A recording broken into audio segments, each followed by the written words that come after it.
You're listening to the Comic Crusaders podcast. I am your host, Al Mega, CEO of Comic Crusaders and Undercover Capes. In this show, I'm sitting down with creators from all walks of life to talk about inspiration, process, the lessons they've learned, and a whole lot more.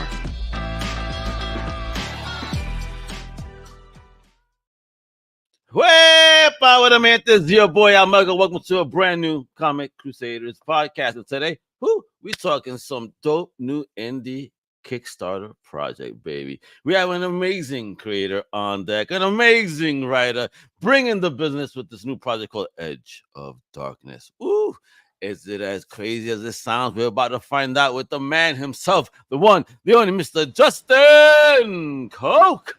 Hi, everybody. I'm happy to be here, talk about Edge of Darkness.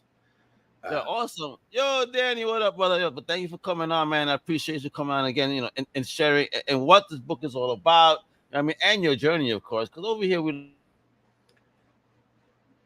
love our good old origin story. If that screen goes dark momentarily, it's just the internet gods trying to fight me, but I fight right back into it, and I bounce right back, right? So ignore that. So where you originally from, my brother? I am from Joplin, Missouri, which is probably a town that it's most famous for getting hit by that tornado about 15 years ago. Okay. Yeah, so basically. Were you there when it happened? No, I was in Maui. Yeah, I had to stop posting on Facebook that week. Oh my God, can't imagine. Shit, your town is getting so up and you're having a time of your life. Holy shit. Yeah, I was about to post a thing about like barbecue flavored macadamia nuts, and then I saw the tornado, and I was like, oh, okay, well. Yeah, no one's gonna care about those nuts right now. So, yeah, Southwest Missouri, basically Arkansas. It's Trump country, 100%, that kind of thing. So I'm in Columbia now. Which is still Missouri, which is still Trump country, but it's a little speck of blue. It's a nice little city. So excellent. So, one of the most important questions you ever be asked in your life, Justin. What is the first thing in fandom that you ever fell in love with? I was really obsessed with the Hardy Boys. I don't know if that counts as a fandom. Hey, it's fandom. It's any type of fandom. Hardy Boys counts. Check out a stack of those things and mow through them in a week. So that was probably the first thing I was really into. Lord of the Rings hit pretty early for me. I think I read that when I was 13. Oh, wow. Yes, Lord of the Rings. I was definitely into fantasy. My dad took me to a lot of movies I shouldn't have seen, like Total Recall. Oh, you saw Total Recall in the theater? Me too, as a kid, man. Yeah. That was so cool. I shouldn't have seen it either. I should not be allowed to see this. This is awesome, but I shouldn't be seeing it. I knew. I lit up when I saw the 3-titted alien. I was like, oh my God, yeah. Yeah, my dad tried to take me to Alien 3, and I'm like, no, come on, man. It's too much. I'm 11. I wish I didn't see none of the aliens in theater. I wish I did. Aliens is, as an adult, I think it'd be pretty cool, but that would be a little bit much for like a 10 or 11-year-old, I think. Well, Justin, my first movie in a movie theater was at 5 years old in Linda Blair's Hellgate that my parents decided to take me to. So imagine that. Yeah, Linda Blair did not have much of a career after The Exorcist. No, so this is B movie horror glory, and I loved every second of it. It made me a lifelong fan. Do you know that movie? Or it's not really a movie. She did a video in the late 80s about. She was the host of this Revenge VHS tape, where it would teach you how to put like sugar in people's gas tanks and stuff like that. Really? Yeah. I gotta find this. Yeah, I can dig it up, but. Yeah, anyway, she's just the host. It's pretty corny, but it's also some of it's pretty deep track stuff, like tricking the government into thinking you're dead, so you don't get Social Security benefits. It was one of those late 80s scam VHS tapes, but it's too funny. Listen, the hackers already got our socials in the States, so they really care at this point. Yeah, they got it. Got it. All right. So can I ask though, was that like books was normally what was around your house? Because you're a kid and you're getting more into books than comic books or like cartoons and stuff.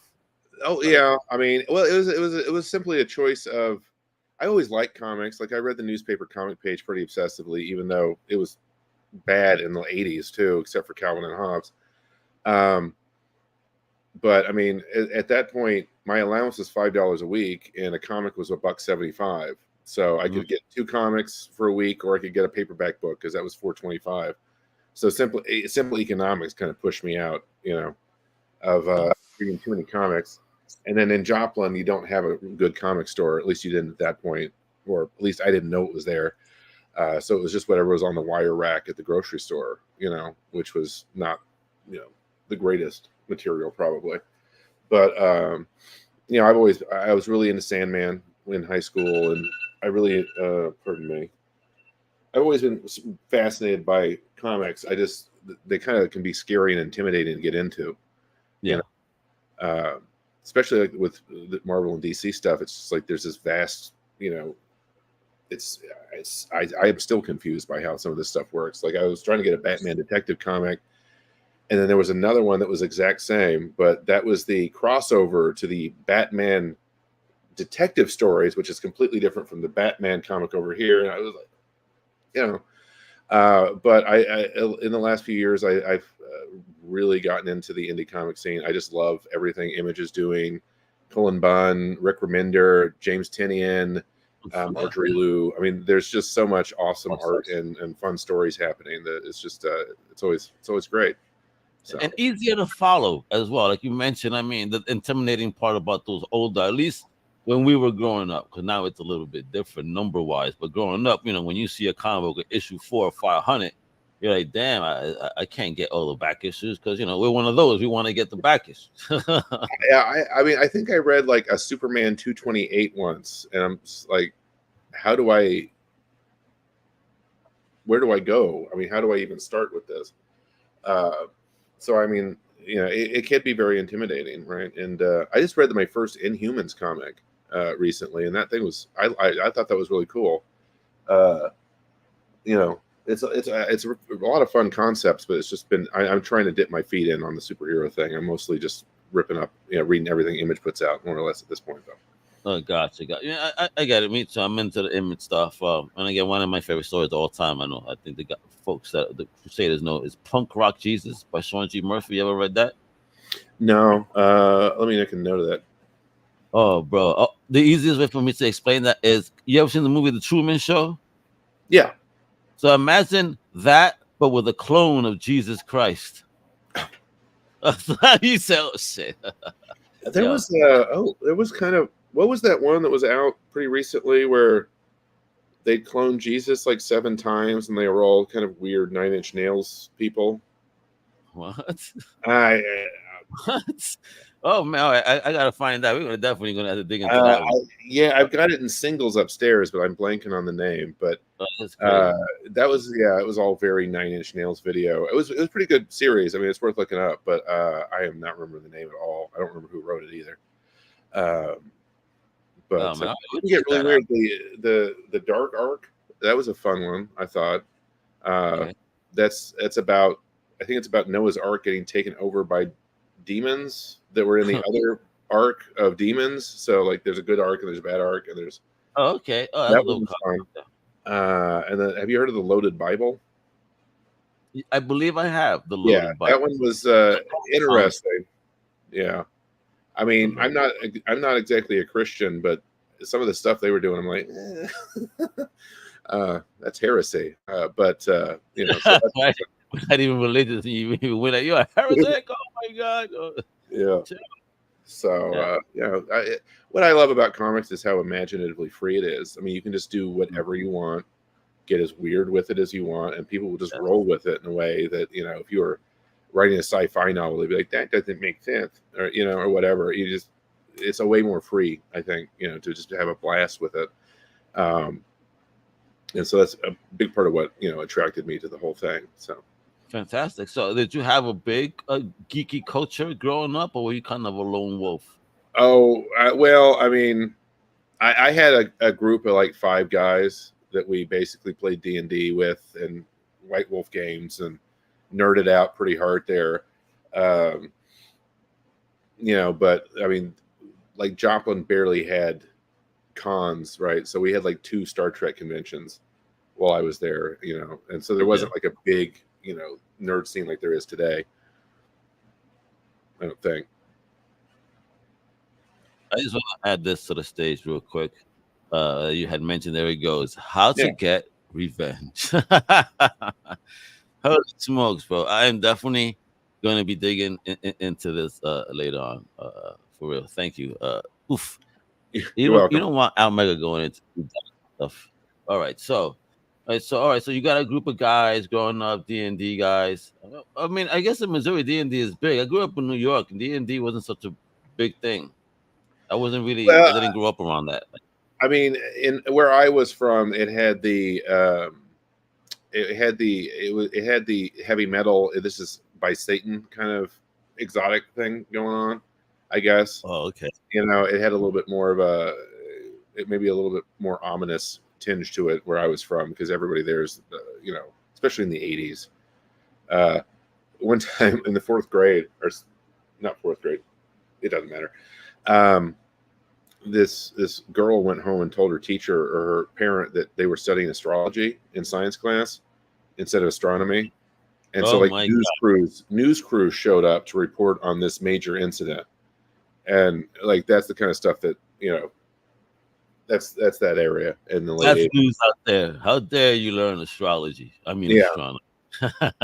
You'd think you'd ask the teacher first before you started calling news, but I guess not. So that goes to show that the news was as crazy back then as it is now. Sensationalized. Let's go. Yeah, I mean, well, they definitely took advantage of it, and I mean, anything with that. I mean, that was you probably remember the Satanic Panic, right? But I bet that was a lot less intense in New York than it was where I was at, right? The Satanic Panic was definitely a real thing. I remember that, absolutely. And I even been watching some documentaries that bring that time up. I was like, wow, it's so crazy hearing it now. Have you ever heard of the West Memphis 3? No. What's no, that? Okay. It's these 3 kids that were just dorks in West Memphis, Arkansas, and then these kids got murdered, and the cops basically just framed them, and they spent 10, 15 years in jail. HBO did a bunch of documentaries about them. They finally took an Alford plea, which is they're out of jail, but they're not technically been found innocent, but they effectively, the state doesn't want to like admit that if they admit they framed them, like they'd have to pay them a lot more money. So they're not in anything, but they're just letting them out of jail. So anyway, but I mean, government being government, huh? Yeah. Well, lawyers being lawyers, but West Memphis, Arkansas, I mean, it's pretty far from where I was from, geographically, but that's the kind of thing that could have definitely happened where I was from, I think, All right. So, anyway. That was excitement there. So, all right. So here you are with your group of guys, exciting things happen in the world of astronomy and astrology out there.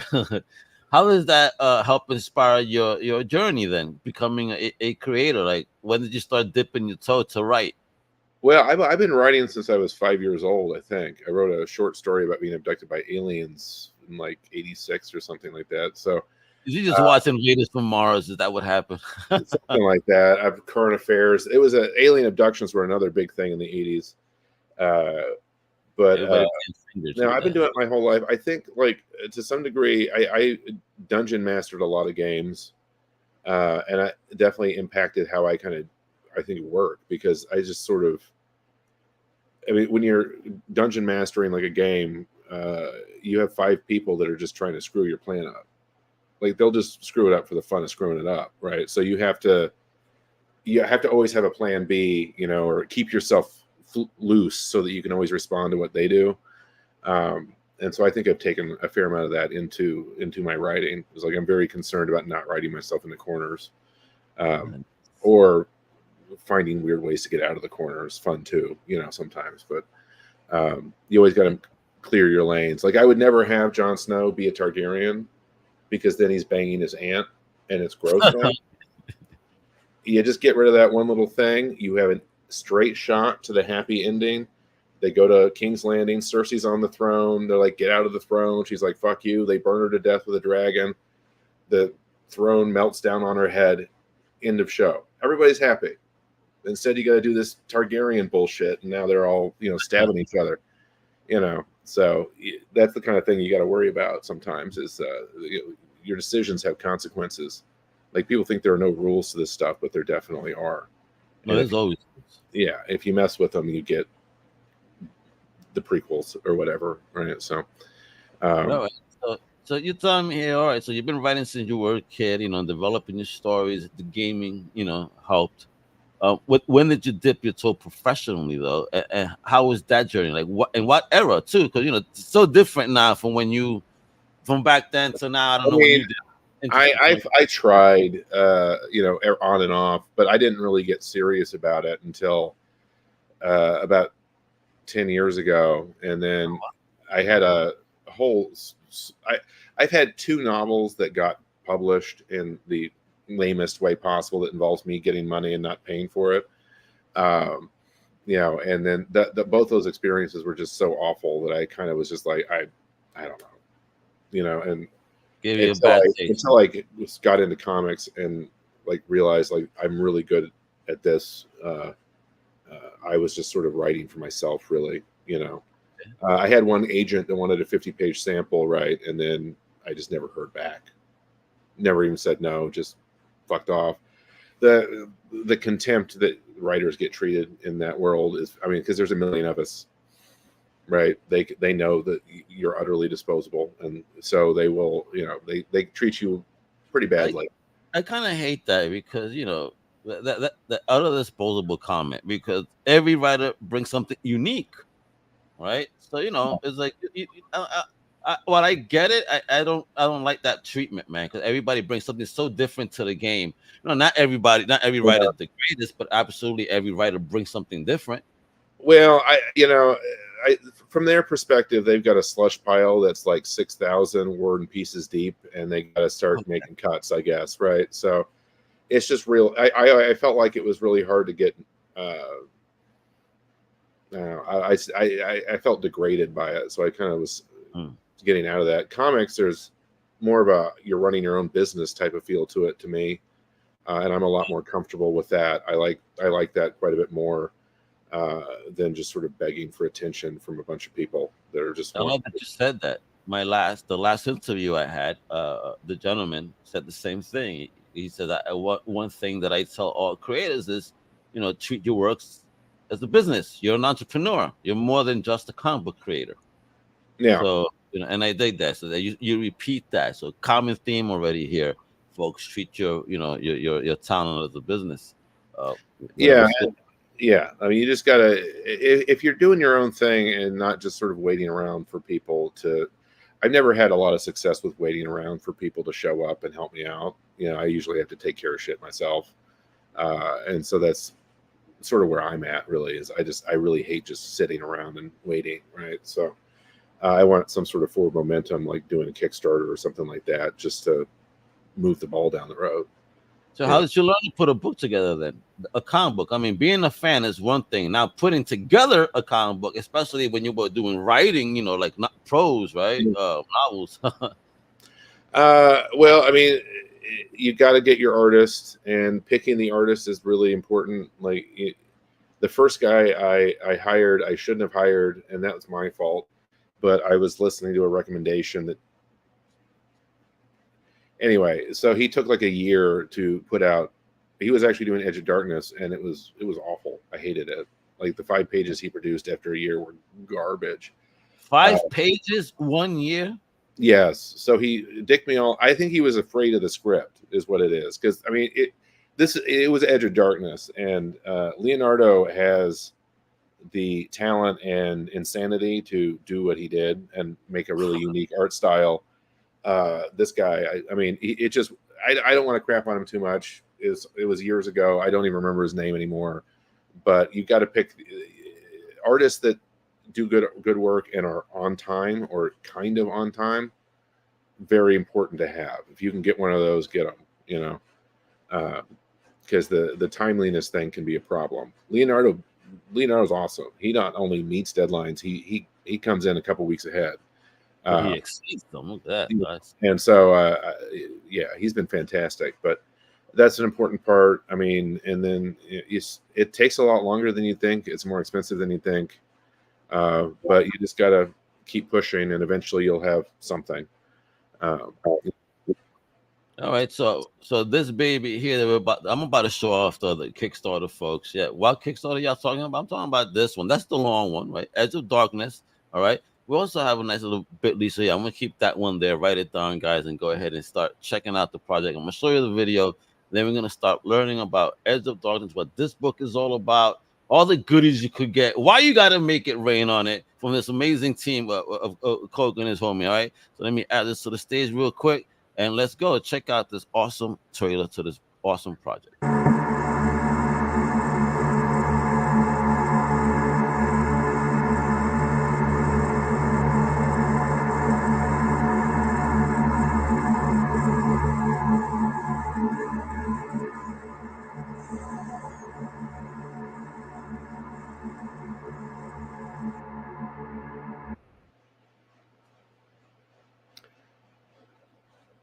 That is full of mystery right here. And folks, that's it. The project is live right now. We're looking at 3,000. We got $46. A big salute to you, three backers with 17 days to go. yeah, we ran it a little short because it's 30 days is not supposed to be the most effective. So that's not. It's only been live for a couple of days. Yeah. But yeah, it's a making. It's really hard to find free footage of that kind of thing. But yeah, I mean, the Edge of Darkness is a really interesting concept. My wife says I invented a new subgenre, but basically, humanity's been living under the edge of darkness. They've been living deep underwater where there's no sun for who knows how long. It's a far future thing, and they live in this huge built huge thing called the sponge, and all their technology is biological. That's why I call it biopunk. You know, their dive suits are actually like the bodies of squids that have been kind of like fold around you and let you swim around and experience the world as a squid or as a shark or as whatever you can grow in a vat. You know, it was designed to kind of explore that, you know, the idea of, yeah, I've always been fascinated by the idea of how other animals experience the universe, right? Like, how do they see you? How do they hear? And all that. And so this was a fun way to explore that, I thought. So it kind of combined that with my whole deep sea thing. Always been interested with the deep sea, like The Abyss. I watched that movie far too many times. A great movie, yeah. Abyss. Yeah. I've gone scuba diving, not as much as I'd like, but it's pulling yourself down a rope into the depths is pretty scary. I blew through my first tank in like basically on the way down. So really, yeah, shit, that's crazy. There were these giant jellyfish like 5 feet away, and the waves are pushing you around underwater, and you're just clinging to this rope to not get thrown into jellyfish. And I just reverted to like yanking myself down that rope as fast as possible, and I blew through like 2/3 of my tank in 10 minutes. But you know, it's fine. We did another dive. It was a lovely experience, but the first time's definitely pretty scary. I can't imagine. Listen, I'm Puerto Rican, but I can't swim. I'm not afraid of the water. I'm afraid of drowning. All right, let's look at this. All right, I mean, first of all, talk about that cover. Look at that. Look those colors, man.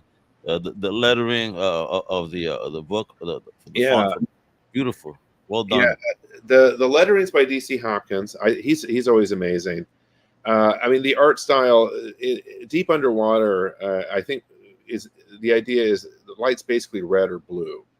Blue travels further due to the nature of water, and then red is sort of the close-up light where you because you always have to be worried about being seen, right? You need to see, but you don't want to be seen.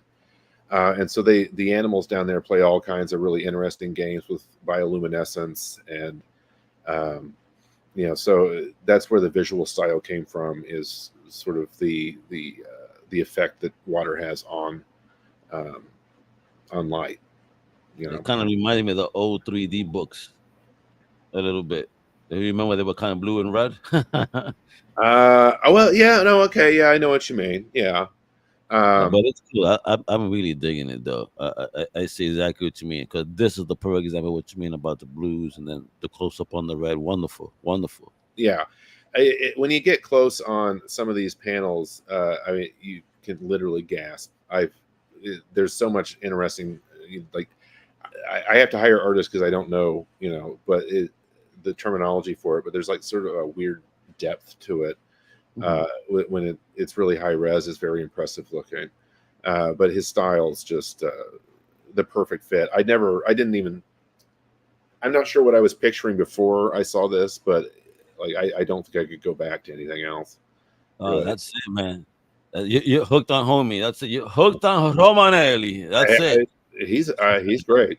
Like, But I could tell. I mean, look, this one image here. I mean, you see all this artistry, but then when you see the face, so much detail and emotion in the face, you could tell. Yeah. So well done. Even though it's just a couple of colors, man, it's like, wow, this homie's a monster, bro. And talking about monsters, man, that does look scary though. Holy shit. Yeah, he took that to another level. Shit. His first panel is definitely all him. Really, my vision of it was way more boring. But yeah, I mean, he just did a great job with the suit and he really got into it. Like he loves the project too. I actually have a video that he made about talking about it if you'd want to play it. But oh, really? Just point me in the right direction and get it done. Because again, look how dope this is. So this is the sponge then over here. This thing right here. Yeah, that's just a giant biological thing of bone and flesh and these tentacles, and it's just it's a floating underwater organism that we live in like ants, basically. Okay. Where is it? Okay. Oh, that's yeah. I mean, he did a great job with it. Fuck, bro, for real. He really, I mean, he loved the script, but I loved what he did with it too. He really nailed the sense of claustrophobia and like the smothering feeling you'd have under there, in those depths. He really nailed it. So I think it's a great hook. For sure. I mean, this is a beautiful looking book. Holy shit! I love, this. It's something that looks just different, and already feels different based on what you're saying. What folks? Look at this is a live Kickstarter, folks. We got to make it happen. But you pitch in pledge amount of $1 just because you're kind. Who needs coffee? And coffee costs more than $1. You see what I'm saying? So you guys could pitch in, right? I mean, look at this. So this is the deep sea stickers. So this is the sponge here, right? No, that's actually a real creature. I mean, these are all Leonardo's interpretations. But if you scroll up, it's a Phycophoria hydrostatica, which is like a siphonophore that actually exists in the ocean. I used all like real historical sea creatures. Okay. Like this guy. That's a helicorpian. Yeah, I actually I'll show it to you here in a second when it's back on me. But that's an extinct shark that had basically kind of like a saw blade jaw. So I had to use that. That's one of the suits people swim around in. And then I actually got this as a tattoo. Oh, hold on. Oh, we're getting you right there right now. Boom. He did it. Oh shit. Nice. Yeah. Oh, look at all his pop too. What? Yeah, it looked really good. The tattoo artist did a great job with it. But I mean, that shark looks hungry to me, Oh, like, this is scary as shit. Yeah. Like, it's gonna tear into you. I can't imagine getting bit by something like that, yo. Oh my god. And then of course so there's giant squids that basically, I mean, the humans have been down there for so long that these animals have adapted to prey on us, right? So they're going to snap you off the floor while you're trying to work or something like that. So those are giant squids that specifically hunt humans, actually. And then we got one more, I think. Yeah, hallucigenia. That's a real creature from a long time ago. It's called that because it looks like a hallucination. We have those running around in the ocean as well. It's kind of a giant, basically if it was a cool sea creature, I'm throwing it in here, right? Like not worried about historical accuracy whatsoever. So I mean, that's like a billions of years old. The other ones are extinct for whatever, and some of them are still around. So, Well, I hope that shark is effing this thing because that shit is insane. Yeah, that's been extinct for quite a while. Giant squid's real. The other, the first one is also real, or Okay, currently extant. and this is nuts looking though. Get out of here, yo. It is. The ocean is deep and terribly strange, and we don't even know anything about it yet, really, right? That I've hardly really. We know more about space apparently than we know about our own oceans. Yeah, I mean, there's a lot to learn for sure. You know, I don't really do a lot of. I mean, the environment's a major theme in the comic. Not well. I don't know. Part of my inspiration for this was reading a book about the deep, what's going on deep underwater, and like conservation and stuff like that. So there are elements like that, but it's emotionally it's kind of about him emerging from depression and sort of taking meaning. He has a lot of challenges that he meets, and then finally has to go back to see the sun, which is the metaphor for escaping from depression, because they haven't seen the sun in so long, right? So he's going back up to see it for the first time in millions of years, and so that'll be the. I shouldn't have said that, but that's the theme, of the book. And folks, look at that! You could get a PDF copy of this book. How many pages is this baby? I think it's 22 or 23 now. Okay, 22, 23 pages. And is it a one shot? How many issues we going here? If not, what's the deal? Yeah, we got 6 issues. I originally wrote 18, but the editor was like, just, dude, stop making it so fucking complicated. So I trimmed it down to the basic 6. So it'll be 6 issues, and then, probably a trade back, hopefully, if we get to that stage. But right now we're just trying to get the money together to do the first issue, right? And then hopefully that'll snowball into something more, as things go. I hope so too, because it's a gorgeous looking book, man. The concept sounds awesome. And 6 issues. I mean, look, folks, you get started with a PDF for 6. You go ahead and support, man, and get a print copy. All right, estimated for January 2025 is $10, right? It's the one item included plus optional add-ons should he surpass certain goals, right? And the signed copies starting at 14, and those are print copies, folks. Print. You can even get a signed copy, digital copy, the 4 creature feature stickers, baby, for 24 beans right there. Now, are we gonna get more things coming up here, or is this really like a short campaign? See what happens. I mean, what's the overall plan? Well, I mean, yeah, if it starts picking up speed, I would love to add some more items, for sure. But for now, I mean, these things are so expensive to make, and then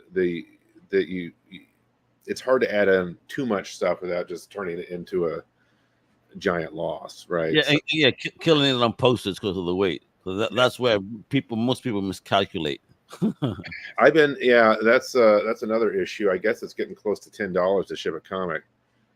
Yeah, and it's just wild, So, but we're just looking for So I've been super excited with this. This project hit me like a truck. I basically was sitting in this chair and I was bored with the novel I was writing. I just didn't want to anymore. So this hit. The whole concept just came out of nowhere, and I just started writing comic. Yeah. I mean, I think I'd written. You know what kills me? You say so. You're writing one other project, and like, oh my god, this shit is tedious, and then something else just hit you. Like, fuck this shit. Yeah, I mean, it was the sequel to a book that I wrote, and then it just sort of. I honestly think all the novels I wrote should have just been comics. I haven't wanted to do comics for ages, but I just, I was too cheap to pay an artist, and I was too proud to beg, right? So, like, that's why it never happened. But I would have loved to do it, and I really wish I'd started earlier, because this is so much more fun than writing novels. Never too late, kiddo. We getting started now. The whole world is gonna start knowing. Now, I'm curious. In this day and age, obviously, like you said, it's a little bit easier to do books. You have these awesome platforms like a Kickstarter, a Zoop, and a whole bunch of others. What was it about Kickstarter in particular that attracted you to put your project on?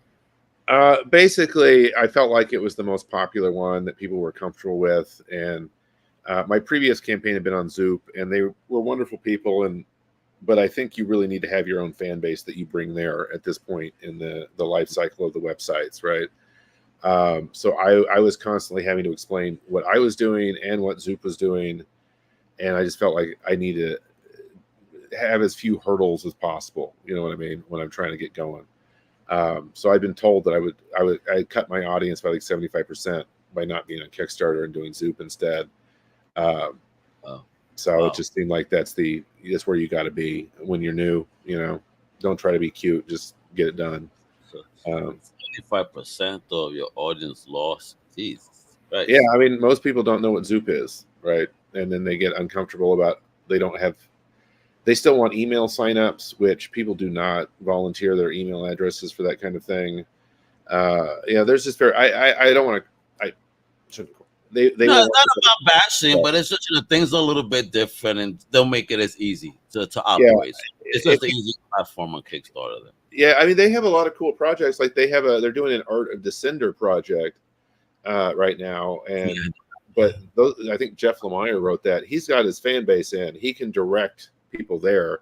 Nobody gives a shit who I am, right? So, Not yet, but not, everybody's gonna know. I'm telling you, but everybody's gonna be on coke. Hey, I'm telling you, you gotta be on coke and check out these books. Justin Coke, that is. yeah, no. So yeah, it's a good series. It's not funny. It's not like SWAT at all, but it is. I think it's going to be a real blast, especially with Leonardo in there, making every page pop.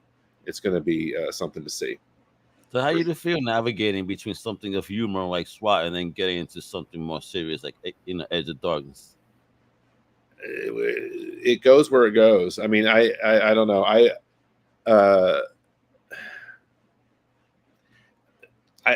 don't feel like fully in control of what I'm writing, right? Like the idea is if I'm in control, I'm probably not doing that great. It's once it hits and you're just going and you're like flowing, that's when it. So I don't know. That's not really an answer. It's just that happened. You know what I mean? So just happened. yeah. Folks, look, Edge of Darkness. It is live right now. That's the Kickstarter right there. Okay. It's also on the show notes, all right? That's the full right there. But I'll make it easy for you guys. So you can write it down real quick. Go ahead and visit. Support this beautiful book. Listen, only got 17 days to go. Short campaign, got 3 backers. We need more. I mean, do I have to show you again? Look how gorgeous these pages are, folks. Come on, look at this. Look at this madness here. The concepts, the ideas. Look how creepy this is. What? Look at this. Woof. Look at that. Look at that lettering. I mean, what a compliment to the art. I like the fact they also did like the yellow boxes, in contrast. It all really sticks out.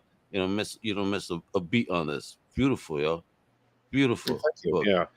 Like I said, DC Hopkins did the lettering. He's a beast. He did. How did you connect with DC? I think the artist Rachel, the artist that for SWAT, knows him and recommended him. But I love this community, right? Community helping everybody get some work within the indie. That's what it is. I love it so much. So what's up, man? We have this baby live now. Do you have, since you're the type to just, be a machine, obviously. I mean, next story. What is next after this? Any plans? Well, I have. I spent the last year kind of bouncing around writing issue 1 of a bunch of different things. I have one project called Real Gladiators of Housewife County, which is like kind of a. It's sort of like what if pro wrestling was it's pro wrestling in a world where you can get 2 hearts so that they can stab you literally through one and you'll be fine. And so you have all these people doing these modifications to be badass pro wrestlers. There's Soul Suckers, which is basically a Ghostbusters parody. Baby Gun, which is about a baby who makes guns appear whenever he's nervous. So he shoots his OBGYN in the face when he's born, and then he goes to jail for life. And that's fucked up, bro. Yeah, I don't know how long you could go with that concept, but I finished issue 1, and there was only there was only this much child abuse. But right now I'm working on it. This I've actually written. This is one of the novels I wrote. I'm adapting it to a comic. It's about I guess it's called The Monster in my head, but it's basically Frankenstein and Captain Ahab working together in a Lovecraftian universe. Yeah. See, this is the kind of that's kind of what I want conceptually. Is the what the fuck did he just say? You know, that's what I love about comics is that you can get away with that. You know, there's the initial, and then you're like, yeah, okay, right. He does. Fuck yeah. It's actually really it really worked. I mean, I really liked it. My wife loved it, but yeah, I think it is a perfect comic. You know, really. Is that how you test all your material? You know, you got to give it over to the missus and say, "Hey, what do you think?" Yeah, I mean, your first, you know, read. Well, you know, finding people that you know, actually you're not burdening by being like, "Hey, we read my comic" or whatever, you know, is nice. You know, so she sees a lot of stuff. Yeah, she doesn't like all of it. She's fucking hates some of it. So you know, pretty much. So you know, hey, honesty is honesty. Good. Hey, you need that too.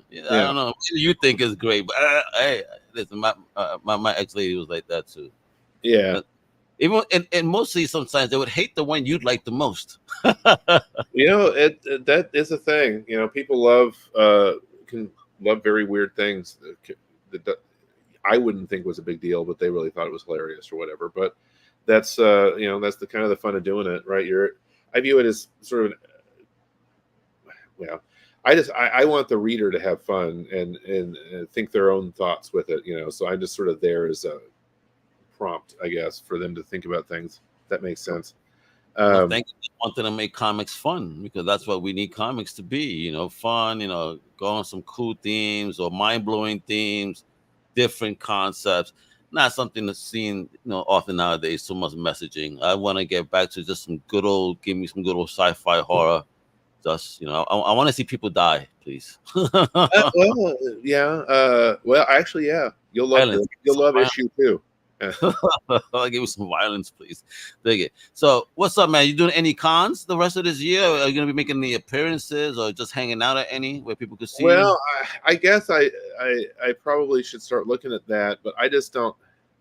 I would like to have some comics to sell before I start showing up, right? So I've got to get those done, and I don't think me just showing up to a con to hang out was going to go very well. Hey, Indie Comic Con that I went to here in Connecticut earlier this year, amazing show, by the way, amazing show. Had tons of independent creators only. It was only comic book people. I mean, focused, right?